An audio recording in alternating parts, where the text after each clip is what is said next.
Do you think Walter should have made it a dogfight instead of trying to box him? Yeah, but you know, Walters kind of took his own excuse out of hand in the fighting meeting because he said that being off for so long wasn't going to affect him.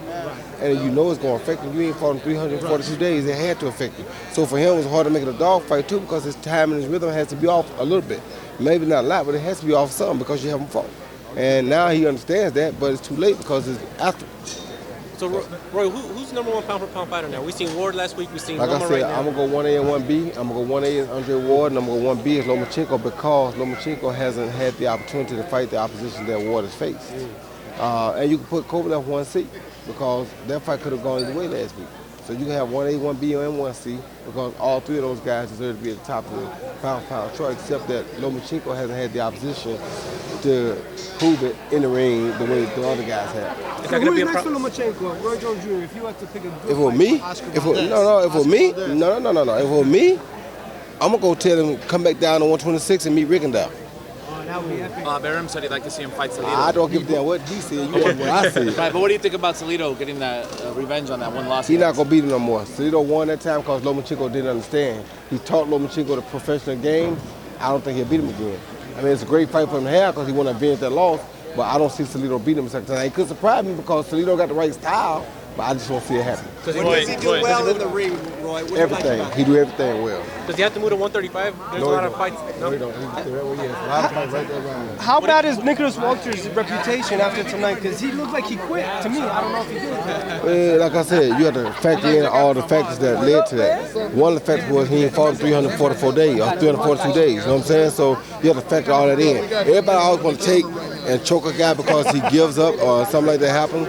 Well, I'm one of them type of guys who believe you don't supposed to give up no matter what. But that's not for everybody because some guys, they feel like they are in at a disadvantage anyway. They're not going to go out there and throw their life away or take a chance on their life when they're at a disadvantage to start with. So you have to factor in all factors. Roy Jones Jr., no. Roy come from the game rooster world. Roy came from a world where he thought a rooster supposed to fight to the end and he was a fighting rooster in the ring. So Roy don't guess exactly that's where Roy come from. But this kid didn't come from that. And plus being put at a disadvantage like he probably felt he was put at by being off for 342 days, what else you expect out of him? I mean, I can't call that guy a bad name or say something bad about him because you have to understand his situation. Everybody wasn't raised the same.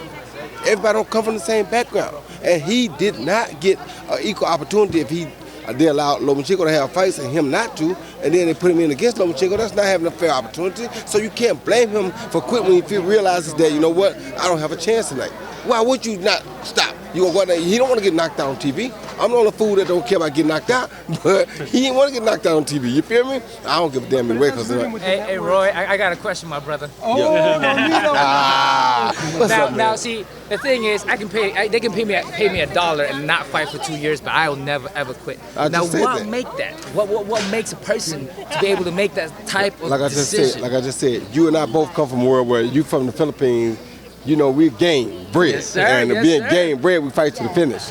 But him, being in the situation he in, Doc, he ain't fought in 342 days. You understand me? So for him, he feel like y'all put me at a disadvantage. Y'all first took me and put me on the shelf.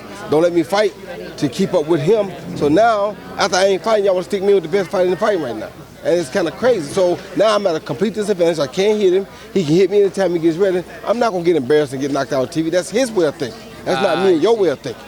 Well, my way of thinking was they only gave me 5-6 weeks against Walters. Right.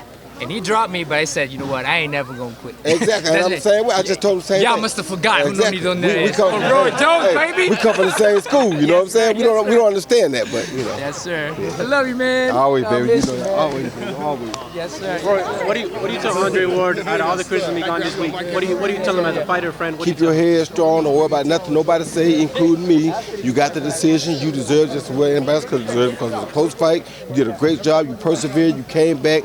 You just keep doing what you're doing. And if you can, y'all can work a rematch out. I would do that if I were you just because you are as good as you are and you are that type of person.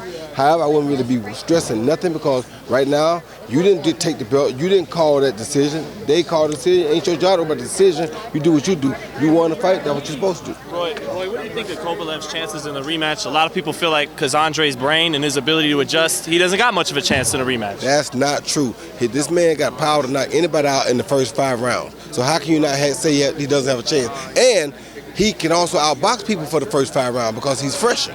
Andre wore him down to make him look not so good in that last half of that fight. It didn't just happen. So you don't come to the ring wore down in round 1. It takes time, like Andre did this fight, to wear down. And the whole time until he wears down, he's deadly dangerous.